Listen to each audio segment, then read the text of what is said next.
नमो भगवते महावराहे। आज गोकर्ण महात्म्य और नंदिकेश्वर को वर प्रदान की कथा सुनेंगे। ब्रह्मा जी कहते हैं, सनत कुमार, जब इस प्रकार कहकर भूत भावन भगवान शंकर वहां अंतर्धान हो गए तो उसी क्षण गणों के अध्यक्ष नंदी का शरीर परम दिव्य हो गया। वे 4 भुजाओं और 3 नेत्रों से संपन्न होकर एक दिव्य स्थान पर बैठ गए। उनके विग्रह का वर्ण भी दिव्य हो गया और उससे दिव्य अगुरु की सुगंध फैलने लगी। त्रिशूल, परीग, दंड और पिनाक उनके हाथों में सुशोभित होने लगे और मूंछ की मेखला कमर की शोभा बढ़ाने लगी। अपने तेज से वे ऐसे प्रतीत होने लगे मानो दूसरे शंकर ही विराजमान हों। फिर भगवान वामन की भांति उदत होकर उन्होंने अपना पैर ऐसे आगे बढ़ाया मानो वे द्विजवर 3 डगों से पृथ्वी को नापने को विचार कर रहे हों। उन्हें देखकर आकाश में विचरने वाले संपूर्ण देवताओं का मन आशंकित हो गया। उनके आश्चर्य की सीमा नहीं रही। अतः इंद्र को इसकी सूचना देने के लिए वे स्वर्ग की ओर चल पड़े। देवताओं के द्वारा यह वृत्तांत सुनकर इंद्र तथा अन्य उपस्थित लोकपालों को बड़ा विषाद हुआ। उनके मन में चिंता व्याप्त हो गई। उन सभी ने सोचा, यह कोई ऐसा व्यक्ति है जिसने उमाकांत भगवान शंकर से वर प्राप्त कर लिया है, अतः इसमें अपार शक्ति आ गई है। अब यह श्रीमान पुरुष तीनों लोकों पर अवश्य ही विजय प्राप्त कर लेगा। इसमें जैसा उत्साह, तेज और बल प्रतीत होता है, इससे सिद्ध होता है कि यह अवश्य कोई महान पराक्रमी पुरुष ही है। यह देवताओं के मुख्य स्थान को भी छीन सकता है। अतः अपने तेज के प्रभाव से जब तक यह स्वर्गलोक में नहीं आ जाता है, इसके पूर्व ही हम लोग वर देने में कुशल भगवान महेश्वर को प्रसन्न करने में संलग्न हो जाएं। मुने इस प्रकार परस्पर वार्तालाप करके वे सभी श्रेष्ठ देवता मेरे साथ मुंजवान पर्वत के शिखर पर आ गए। वह जगत के आश्रयदाता अपार शक्ति वाले भगवान श्री हरि ने अपने लिए स्थान बना रखा था। जब श्री हरि को ज्ञात हुआ कि सुर समुदाय आ रहा है तो वे दौड़कर आगे आ गए। कारण सबके हृदय की बात उन्हें विदित थी।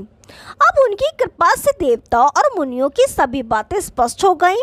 तब स्वयं भगवान विष्णु देवताओं के साथ मेरी तुलना करने वाले नंदी के पास पहुंच गए। नंदी ने कहा, ओह, आज मेरा जीवन सफल हो गया। मैंने जितना परिश्रम किया है वह आज सब सफल हो गया, क्योंकि देवताओं के अध्यक्ष इंद्र तथा संपूर्ण संसार के शासक श्री हरि के दर्शन का आज मुझे परम श्रेष्ठ सौभाग्य प्राप्त हो गया है। आज मेरे जीवन की साध पूरी हो गई और मेरे सभी मनोरथ पूर्ण हो गए। पापों का संहार करने वाले भगवान शिव शांत स्वरूप हैं। उनकी प्रसन्नता तो मुझे प्राप्त हो ही चुकी है। उन्होंने वर देकर मुझे अपना पार्षद बना ही लिया है। मुझ पर उनकी असीम कृपा है। निश्चय ही अब मेरे सारे कलमश दूर हो गए। भगवान शंकर बड़े महात्मा पुरुष हैं। उन्होंने देवताओं के विषय में मेरे सामने जो बात कही है वह परम हितकर एवं सत्य सिद्ध हो गई। उसमें कुछ भी अन्यथा नहीं रहा। उन्होंने मुझसे स्पष्ट कहा था कि प्रिय नंदिन, देवर्षि लोग तुम पर प्रसन्न होकर तुम्हें देखने यहाँ पधार रहे हैं। आज परमेष्ठी द्वारा भी मैं आदर प्राप्त कर चुका। इससे मेरे हृदय में अपार आनंद भर गया है। देवताओं ने कहा, विप्रवर नंदिन, हम लोग भी उन वरदायी भगवान शंकर का दर्शन करना चाहते हैं। तुम्हारी तपस्या से संतुष्ट होकर जिन प्रभु ने तुम्हें साक्षात दर्शन दिया है, उन्हीं का अवलोकन हमें भी अभिष्ट है।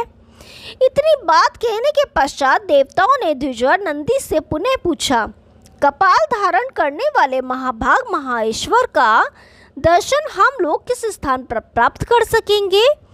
नंदी ने कहा, वे प्रभु तो मुझ पर कृपा करके वहीं अंतर्धान हो गए।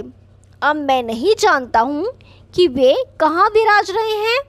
अतः वे जहाँ हो, आप सभी देवता स्वयं ही अन्वेषण कर ले। सनत कुमार जी ने पूछा, भगवान महाभाग शंकर ने नंदी से क्या कहा था जिससे उन्होंने उनका पता नहीं बताया? देवेश, आप यह बात मुझे बताने की कृपा करें। प्रभो, भगवान शंकर की तो कोई भी बात गोपनीय नहीं है। ब्रह्मा जी कहते हैं, वह शंकर ने जो बातें कही हैं उन्हें देवताओं के सामने स्पष्ट करना मेरे लिए भी उचित नहीं है, पर उन्होंने नंदी से जो बात कही थी वह तुम्हें बताता हूँ, सुनो।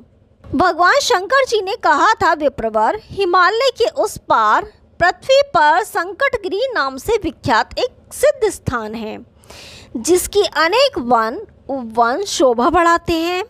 वहाँ श्लेषमातक नाम का एक श्रेष्ठ सर्प निवास करता है। उसने तीव्र तपस्या की है जिससे उसके सभी पाप भस्म हो गए हैं। इस समय उस पर अनुग्रह करना मेरे लिए अत्यंत आवश्यक है। वहाँ एक बहुत सुंदर आश्रम है, वही निर्जन स्थान में वह रहता है। उस दिव्य स्थान में रहते हुए उसके बहुत से वर्ष व्यतीत हो चुके हैं। पवित्र पर्वत के ऊंचे शिखर पर वह स्थान है। श्लेषमातक सर्प का निवास होने के कारण उसी के नाम से श्लेषमातक वन उसकी संज्ञा हो गई है। एक समय की बात है, मैं मृग का रूप धारण कर वहाँ विचर रहा था। मैंने देखा देवता लोग मुझे पकड़ने के लिए प्रयास कर रहे हैं। मैं झट वहीं छिप गया। वे मुझे खोजने में व्यस्त हो गए। वत्स, तुम्हें यह प्रसंग उन देवताओं और अप्सराओं को भी बताना चाहिए। मैंने उसे अनेक वर दिए, फिर मैं वहीं अंतर्धान हो गया। सनत कुमार के प्रति ब्रह्मा जी का कथन है, जिस समय नंदी को वर देकर भगवान शंकर अंतर्धान हो गए, उस समय उनके तेज से सभी दिशाएं जगमगा उठी थी। उनके पास अनेक देवता आ गए थे। उनका दिव्य शरीर द्वितीय के चंद्रमा की भांति पूजनीय बन गया। मरुद गणों को साथ लेकर इंद्र मनोगामी इच्छानुसार चलने वाले रथ पर बैठे और वहां आ गए। उनके वहां पहुंचते ही पर्वत भाग तेज से चमचमाने लगे। विविध जलचर जीवों के स्वामी वरुण वर देने के विचार से अपने गणों को साथ लेकर वहां आए। उनका अत्यंत तेजस्वी विमान वज्र एवं स्फटिक मणि के समान चमक रहा था। उस पर्वत के शिखर पर धन के स्वामी कुबेर का भी आगमन हो गया। उनका विचित्र रथ तपाए हुए स्वर्ण के द्वारा निर्मित था। धनाध्यक्ष के साथ बहुत से यक्ष एवं राक्षस भी आ गए थे। सूर्य के समान प्रकाशमान करोड़ों विमानों से वे आए थे। उन विमानों की शोभा अलौकिक थी। अपने उत्तम पुण्यों से सुशोभित कुबेर ऐसे जान पड़ते थे मानो दूसरे सूर्य हों। सूर्य, चंद्रमा तथा समस्त ग्रह मंडल एवं नक्षत्र समूह अग्नि के समान तेजस्वी विमानों पर चढ़कर आकाश से धरातल पर उतर आए। 11 रुद्रों और 12 सूर्यों का भी वहां आगमन हो गया। दोनों अश्वनी कुमार उस समय मुंजवान पर्वत पर पधारे। विश्वदेव, साध्यगण और तपस्वी बृहस्पति भी आए। विशाख नाम से विख्यात स्वामी कार्तिकेय तथा भगवान विघ्न विनायक भी उस श्रेष्ठ पर्वत पर पधारे। वहाँ सैकड़ों मोर बोल रहे थे। नारद, तुम्बरु, विश्वावसु, परावसु, हाहा हुहु तथा अन्य भी अनेक प्रसिद्ध गंधर्व इंद्र की आज्ञा के अनुसार विविध प्रकार के विमानों द्वारा वहां आ गए। पवन, अग्नि, धर्म, सत्य, ध्रुव तथा देवर्षि, सिद्ध, यक्ष, विद्याधर एवं गुहकों का समुदाय भी वहां आ पहुंचा। कई महान आदरणीय ऋषि भी आए। गंधकाली, घृताची, बुद्धा, गौरी, तिलोत्मा, उर्वशी, मेनका, रंभा, पुंजिक, स्थला तथा ऐसी अन्य भी बहुत सी अप्सराएं उस मुंजवान पर्वत पर आईं। पुलत्स्य, अत्रि, मरीचि, वशिष्ठ, भृगु, कश्यप, पुलय, विश्वामित्र, गौतम, भारद्वाज, अग्निवेश्य, वृद्धप्राशर, मार्कंडेय, अंगिरा, गर्ग, संवर्त, क्रतु, जमदग्नि, भागर्भ और च्यवन, ये सभी महर्षि विष्णु की तथा स्वर्गाध्यक्ष शक्र की आज्ञा से वहां सामूहिक रूप से आए थे।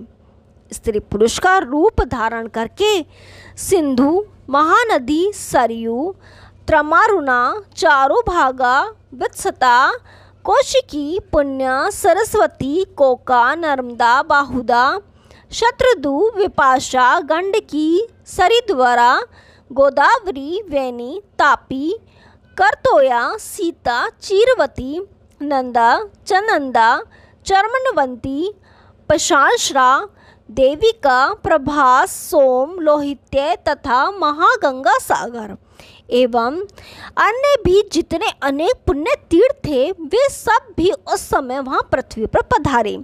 इंद्र की आज्ञा से मुंजवान नामक उस उत्तम पर्वत पर सबका आगमन हो गया।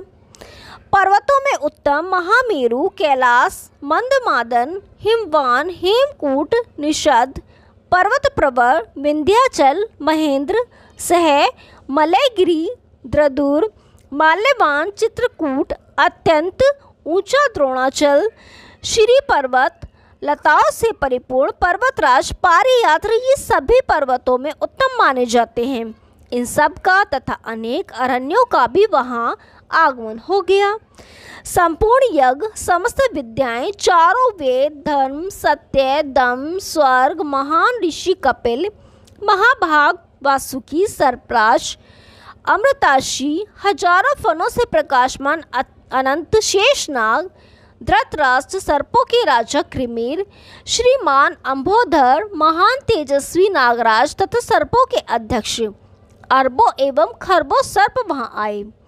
विद्युजिन, द्विजिंद्रेंद्र, शंखवर्चा, महादुति, तीनों लोकों में विख्यात धीमान, अनिमेश्वर, विरोचन कुमार, सत्य, स्फोटमणि, सत्यचित, पर्वत की भांति अचल रहने वाले तथा सैकड़ों फनों से युक्त श्रृंग, अरिमेज्य के साथ सर्पराज, प्रज्ञावान, नागराज, विनत, भूरी, कंबल और श्वेतर, सर्पों के राजा पराक्रमी, एकापत्र, नागों के अध्यक्ष करकोटक एवं धनंजय, इस प्रकार के महान पराक्रमी अनेकों भुजगेंद्र मुंजवान पर्वत पर आए।